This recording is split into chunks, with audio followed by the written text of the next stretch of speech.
बिस्मिल्लाहिर्रहमानिर्रहीम। अस्सलाम वालेकुम नादरीन, आप यूट्यूब चैनल देख रहे हैं, मैं इमरान खान हूँ। नादरीन, पूरी की पूरी हुकूमत, पाकिस्तान की एस्टेब्लिशमेंट और बहुत सारे टाउट्स ये गंडापुर के सामने एक शीशा पिलाई हुई दीवार बन के खड़े हो गए। यानी वो गंडापुर का नुकसान होने नहीं देना चाह रहे। मुझे पहले अंदाज़ा नहीं था कि पाकिस्तान की जो इस वक्त पीडीएम की हुकूमत है या जो एस्टेब्लिशमेंट है या उनके टाउट्स हैं वो गंडापुर से इतना प्यार करते हैं। अगर किसी ने पाकिस्तान की तारीख में बेहतरीन नूरा कुश्ती की है तो उसका अवार्ड अगर आप देना चाहें तो अब आप दे सकते हैं फैसल करीम कुंडी को और गंडापुर को, क्योंकि ये दोनों आपस में जानवरों की तरह लड़ते थे। रोजाना की बुनियाद पे एक दूसरे के खिलाफ स्टेटमेंट्स देते थे और फिर आप देखें कि अब गंडापुर इस्तीफा देता है और फैसल करीम कुंडी कहता है जी मेरे पास आया ही नहीं। हालांकि गुज़िश्ता रात लेट नाइट इस्तीफा पहुंच चुका, लेकिन फैसल करीम कुंडी कहता है मेरे पास गंडापुर का इस्तीफा नहीं आया। वफाकी वज़रा बैठे हुए प्रेस कॉन्फ्रेंस कर रहे हैं गंडापुर की हमायत में। जितने भी लोग इमरान खान के मुखालिफ हैं या जितने लोग इमरान खान को नापसंद करते हैं या उनसे बोगज़ रखते हैं या उनसे नफरत करते हैं, वो तमाम लोग गंडापुर को बचाने के लिए मैदान में आ गए हैं और सुहेल अफरीदी को ना लाने के लिए पूरी तरह सरगर्म हो गए हैं। अब कानूनी तरीका क्या है इसका मैं आपको बताता हूं, लेकिन इमरान खान साहब तक ये दबाव डाला गया, उन तक बार बार ये बात पहुंचाई गई कि खान साहब अपना फैसला वापस ले लें, ये फैसला आप ना करें। लेकिन इस पे इमरान खान साहब डट गए। इमरान खान साहब ने कहा नहीं, सुहेल अफरीदी का नाम मैंने दिया, उसको जाके बनाओ वजीर आला खैबर पख्तूनख्वा, वही होगा वजीर आला खैबर पख्तूनख्वा। अब नाजरीन, जो कानूनी तरीकाकार है इसका वो तो ये है कि इस्तीफा दे दिया वजीर आला ने, गवर्नर ने इस्तीफा मंजूर कर लिया, एक कानूनी तरीकाकार है, ये तो हो जाएगा। उसके बाद नए कायद का या वजीर आला का इंतखाब होगा। अब नून लीग ने अपना उम्मीदवार दे दिया है तो अपोजिशन मुत्तफिका उम्मीदवार भी दे सकती है, अलग भी दे सकती है।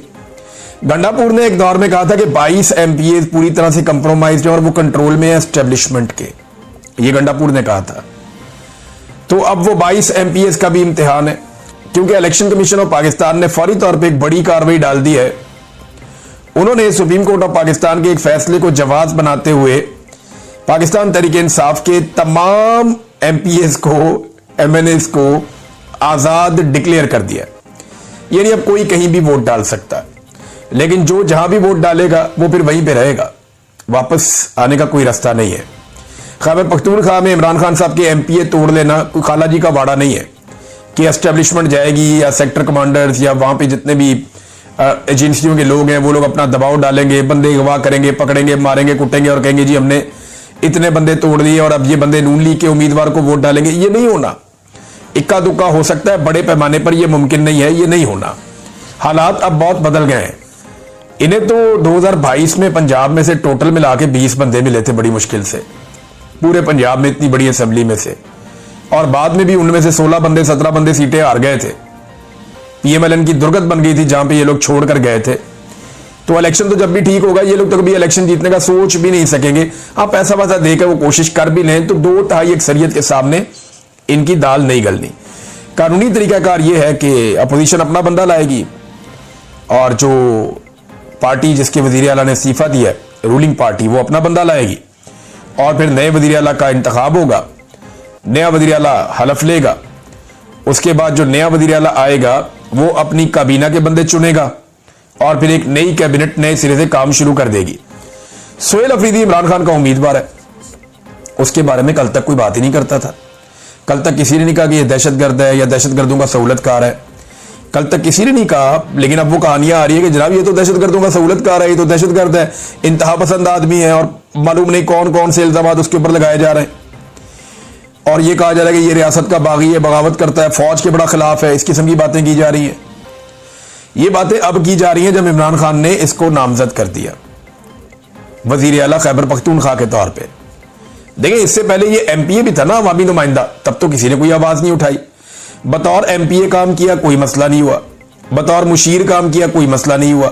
बतौर वजीर काम किया, कोई मसला नहीं हुआ। अब जैसे ही वो आदमी वजीर आला के ओहदे के लिए आया जी, मसला पैदा हो गया, बड़ा सीरियस इशू हो गया, क्योंकि अब उसके इख्तियारात बढ़ गए हैं जो एस्टेब्लिशमेंट को सूट नहीं करता। अली अमीन गंडापुर का एक बहुत बड़ा हमायती शेर अफजल खान मरवत, शेर अफजल मरवत जैसा आदमी ये कह रहा है कि ये इमरान खान का बड़ा वफादार है, ये एस्टेब्लिशमेंट को सूट नहीं करेगा सुहेल अफरीदी। लिहाजा एस्टेब्लिशमेंट नहीं चाहेगी कि सुहेल अफरीदी को लेकर आए, क्योंकि वो इमरान खान का बहुत वफादार है, वो बात नहीं मानेगा एस्टेब्लिशमेंट की, सख्त गिर आदमी है। बहुत सारे लोग कहते हैं कि दहशतगर्दी को लेकर और ऑपरेशंस को लेकर इस आदमी का जो नुक्ता नजर है वो काफी सख्त होगा। अब इसके ऊपर इल्जाम लगाए जा रहे हैं, इसको दीवार के साथ लगाने की कोशिश की जा रही है। गवर्नर कहता है मुझे इस्तीफा मिला ही नहीं, तो मंजूर कैसे करें। वैसे ये नूरा कुश्ती का मैं कायल हो गया। वो ऐसे ना कि माजी में ये पकड़े तब गए थे जब गंडापुर, फैसल करीम कुंडी और ये जो एक और साहब हैं अमीर मुकाम, ये तीनों जब इकट्ठे हुए ना गवर्नर हाउस में, तो तब ये पकड़े गए थे कि इनके तो बड़े गहरे मरासे में ताल्लुकात हैं, ये तो शीरो शक्कर है आपस में, इनका तो बड़ा प्यार मोहब्बत है आपस में, इन्होंने तो लोगों को बेवकूफ बनाया हुआ है। गंडापुर का अमीर मुकाम से भी उतना ही प्यार है और फैसल करीम कुंडी से भी उतना ही प्यार है। ये तो लोगों के लिए मार धाड़, बाहर जाओ कारकुनों को मरवाओ, कारकुनों को गोलियां लग जाए कोई बात नहीं, मारने वाले को हम गले लगाएंगे। मोहसिन नकवी जब भी आया, अली अमीन गंडापुर ने दरवाजे पे इस्तकबाल किया और गले लगाया। इसने आम शहरियों का कत्लेआम किया अनाउंस करके कि हम गोलियों का छट्टा मारेंगे और सब तितर बितर हो जाएंगे, हम इन पे गोलियां चलाएंगे। गोलियां चलाने की धमकी लगा के मोहसिन नकवी ने बाद में गोलियां चलाई, इंसान कत्ल हो गए, इंसानों की लाशें डी चौक में पड़ी थी, गंडापुर वहां से चला गया। लेकिन उसके बाद और उससे पहले गंडापुर इस शख्स को गले लगाकर मिलता रहा कि जी वो मिलने आया, जी मैं तो मिलने जा रहा हूं, मैं तो इस्तकबाल कर रहा हूं, हमारी रवायात है। तो वो जो इस्लामाबाद में लोग गए थे, लाशें छोड़ के भागना भी आपकी रवायात है क्या? यानी जो आप करें वो ठीक है, जो कोई और करे वो गलत है।